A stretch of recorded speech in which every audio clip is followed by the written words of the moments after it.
ब्रह्मा और विष्णु को भगवान शिव के शब्दमय शरीर का दर्शन। ब्रह्मा जी कहते हैं, मुनि श्रेष्ठ नारद, इस प्रकार हम दोनों देवता गर्व रहित होकर निरंतर प्रणाम करते रहे। हम दोनों के मन में एक ही अभिलाषा थी कि इस ज्योतिर्लिंग के रूप में प्रकट हुए परमेश्वर प्रत्यक्ष दर्शन दें। भगवान शंकर दीनों के प्रतिपालक, अहंकारियों का गर्व चूर्ण करने वाले तथा सबके अविनाशी प्रभु हैं। वे हम दोनों पर दयालु हो गए। उस समय वहां उन सुरश्रेष्ठ से ओम ओम ऐसा शब्द रूप नाद प्रकट हुआ जो स्पष्ट रूप से सुनाई देता था। वह नाद प्लुत स्वर में अभिव्यक्त हुआ था।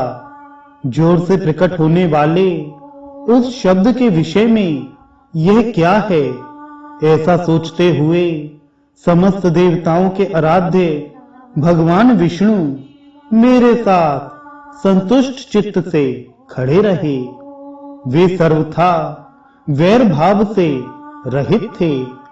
उन्होंने लिंग के दक्षिण भाग में सनातन आदि वर्ण अकार का दर्शन किया, उत्तर भाग में उकार का, मध्य भाग में मकार का और अंत में ओम इस नाद का साक्षात दर्शन एवं अनुभव किया।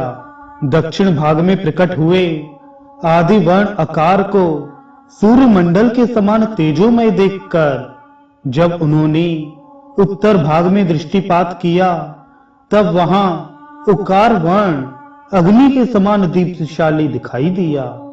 मुनि श्रेष्ठ, इसी तरह उन्होंने मध्य भाग में मकार को चंद्रमंडल के समान उज्जवल कांति से प्रकाशमान देखा। तदनंतर जब उसके ऊपर दृष्टि डाली, तब शुद्ध स्फटिक मणि के समान निर्मल प्रभा से युक्त, तुर्यातीत, अमल, निष्कल, निरूप द्रव, निर्द्वंद, अद्वितीय, शून्यमय, बाह्य और आभ्यंतर के भेद से रहित, बाह्यांतर भेद से युक्त, जगत के भीतर और बाहर स्वयं ही स्थित, आदि, मध्य और अंत से रहित, आनंद के आदि कारण तथा सबके परम आश्रय, सत्य, आनंद एवं अमृत स्वरूप पर ब्रह्म का साक्षात्कार किया। उस समय श्री हरि यह सोचने लगे कि यह अग्नि स्तंभ यहाँ कहां से प्रकट हुआ है। हम दोनों फिर इसकी परीक्षा करें। मैं इस अनुपम अनल स्तंभ के नीचे जाऊंगा। ऐसा विचार करते हुए श्री हरि ने वेद और शब्द दोनों के आवेश से युक्त विश्वात्मा शिव का चिंतन किया। तब वहां एक ऋषि प्रकट हुए जो ऋषि समूह के परम सार रूप माने जाते हैं।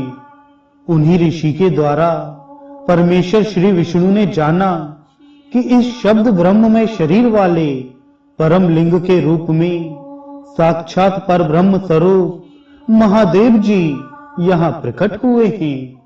ये चिंता रहित रुद्र हैं। जहां जाकर मन सहित वाणी उसे प्राप्त किए बिना ही लौट आती है। उस पर ब्रह्म परमात्मा शिव का वाचक एकाक्षर प्रणव ही है। वे इसके वाच्यार्थ रूप हैं। वह परम कारण, रित, सत्य, आनंद एवं अमृत स्वरूप परात्पर पर ब्रह्म एकाक्षर का वाच्य है। प्रणव के एक अक्षर आकार से जगत के बीजभूत अंड जन्मा भगवान ब्रह्मा का बोध होता है।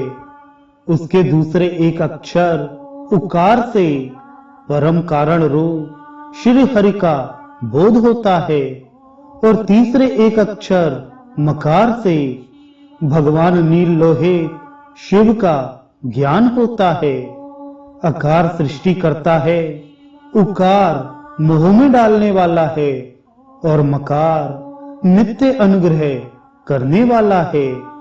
मकार बुद्धि सर्वव्यापी शिव बीज मंत्र के स्वामी हैं और अकार संज्ञक मुझ ब्रह्मा को बीज कहते हैं।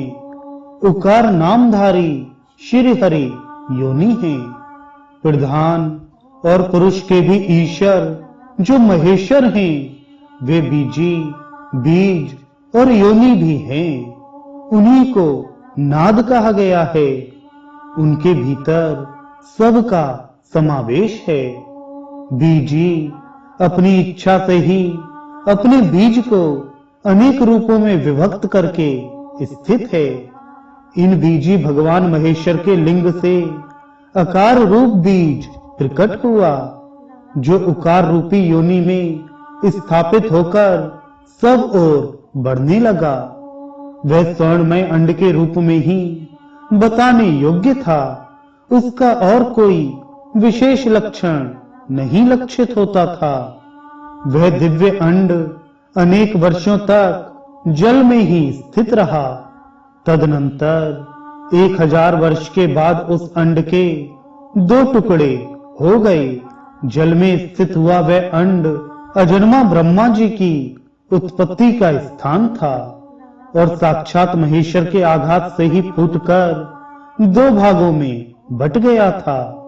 उस अवस्था में उसका ऊपर स्थित हुआ स्वर्णमय कपाल बड़ी शोभा पाने लगा।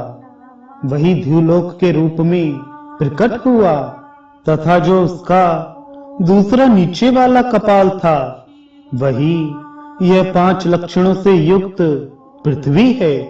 उस अंड से चतुर्मुख ब्रह्मा उत्पन्न हुए, जिनकी का संज्ञा है। वे समस्त लोकों के सृष्टा हैं। इस प्रकार वे भगवान महेश्वर ही आ, उ और मां इन त्रिविध रूपों में वर्णित हुए हैं। इसी अभिप्राय से उन ज्योतिर्लिंग स्वरूप सदाशिव ने ओम ओम ऐसा कहा। यह बात यजुर्वेद के श्रेष्ठ मंत्र कहते हैं।